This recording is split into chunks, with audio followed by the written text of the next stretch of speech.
फरीसी परमेश्वर का विरोध कर रहे थे कि सबत के दिन तुम्हें चंगा करना उचित नहीं। लेकिन बाइबल कहती है आज भी वो सदूकियों और फरीसियों की आत्मा दुनिया में काम करती है।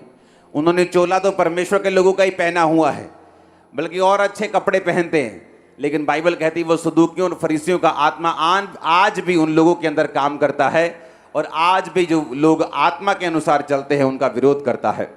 अगर आप ये चाहते हैं कि परमेश्वर आपका ध्यान रखे, वो आपके परिवार का ध्यान रखे, वो आपको इग्नोर ना करे, वो आपको ब्लेस करे।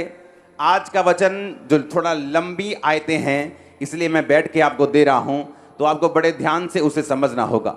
जब मैं परमेश्वर में पहली बार गया पहले दिन चर्च, तो मुझे एक नीले रंग की बाइबल छोटा नया नियम दिया गया था, और मुझे ये कहा गया कि मत्ती की 1 बाब से जब तुम पढ़ोगे तो 18 आयत से पढ़ना, 1 से 17 आयत पढ़ने की जरूरत नहीं है, क्योंकि 1 से 17 आयत में सिर्फ वंशावलियां लिखी हैं कि किससे कौन पैदा हुआ, किससे क्या पैदा हुआ।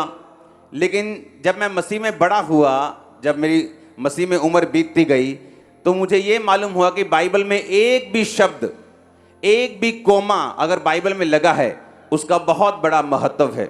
अगर आप इफिसियां 5 की 17 आयत में पढ़ें, जहां परमेश्वर ने कहा है कि तुम प्रभु की इच्छा को समझो, निर्बुद्धि ना हो, दाखरस के मतवाले ना हो। अगर आप इफिसियां 5 की 18 पढ़ेंगे तो उसको 18 आयत खत्म होने के बाद, अब मेरे पास समय नहीं है मैं आपको, क्योंकि आज बहुत लंबा वचन है, तो आपको 18 आयत खत्म होने के बाद फुल स्टॉप नहीं दिखता, कोमा दिखता है। कोमा का मतलब है वचन खत्म नहीं हुआ। अगर परमेश्वर ने आपको बोला है पवित्र आत्मा से परिपूर्ण होते जाओ, तो ये आपकी जिम्मेवारी है पवित्र आत्मा से परिपूर्ण होना। जो लोग परमेश्वर को बोलते परमेश्वर तू मुझे पवित्र आत्मा से परिपूर्ण क्यों नहीं करता, तू मुझे पवित्र आत्मा से क्यों नहीं भरता, जबकि वचन क्या कहता है, पौलुस कहता है कि तुम दाखरस के मतवाले ना हो, यानी कोई भी ऐसा काम ना करो जो शारीरिक हो, और पवित्र आत्मा से परिपूर्ण होते जाओ।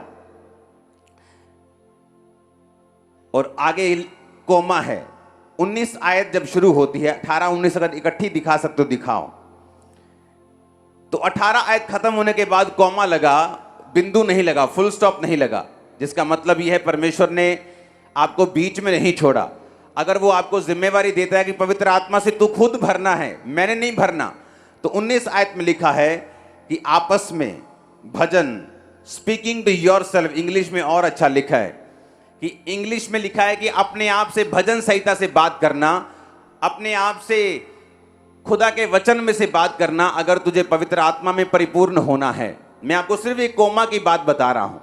ये 18 आयत के बाद कोमा इसलिए लगा, खत्म इसलिए नहीं हुआ कि 19 आयत में परमेश्वर ने आपको बताया है कि आपको पवित्र आत्मा से परिपूर्ण होने के लिए वचन में से बात करनी होगी।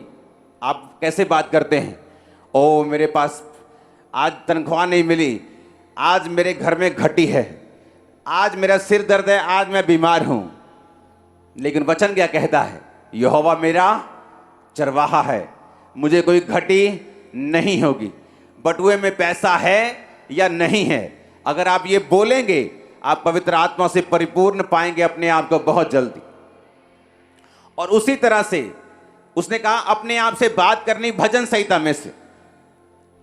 ये अपने सिर दर्द को देखोगे या ये देखोगे बाइबल में लिखा कि उसके कोड़े खाने से मैं चंगा हो चुका हूं। आपको अगर आप वो बोलेंगे जो बाइबल में लिखा है और अपने आप से बात करेंगे रोज, तो वचन कहता है आप पवित्र आत्मा से परिपूर्ण होंगे। याद रखो, हर एक लाइफ में एक ब्रेक थ्रू, एक मोड़ आता है। वो मोड़ है एक दाऊद का गोलियत को मारना। सबसे इंपॉर्टेंट टाइम अगर आप दाऊद की जिंदगी में देखेंगे तो वो गोलियत को मारना था। जैसे ही दाऊद ने गोलियत को मारा, वचन ये कहता है कि परमेश्वर ने उसे पूरे इज़राइल में मशहूर कर दिया और धीरे धीरे राजा होने के लिए उसका अभिषेक किया, उसको आगे किया, अपनी योजना को उसकी जिंदगी में पूरा किया।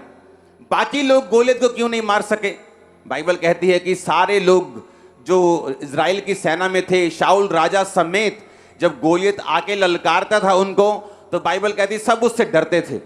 कोई उसके सामने नहीं आ रहा था, लेकिन एक ही जन उसके सामने आया और कहा कि मैं इस खतना रहित पलिश्ती को मार सकता हूं।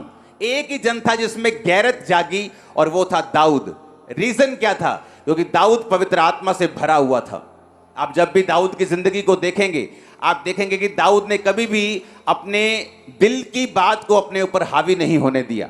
अगर वो डर रहा था, शाऊल से मौत के डर के मारे भागा जा रहा था, तो मुंह से ये नहीं कहता था कि मेरे अंदर डर है, मुंह से ये कहता था मैं ना डरूंगा, परमेश्वर मेरे साथ है, मनुष्य मेरा क्या कर सकता है। हालेलुया। घटी में रहता था, जंगलों में रहता था, लेकिन ये कहता था यहोवा मेरा चरवाहा है। जब धूप लगती थी बोलता था वो मेरे जी में जी लेके आता है। और इसीलिए बाइबल कहती है कि दाऊद पवित्र आत्मा से परिपूर्ण व्यक्ति था।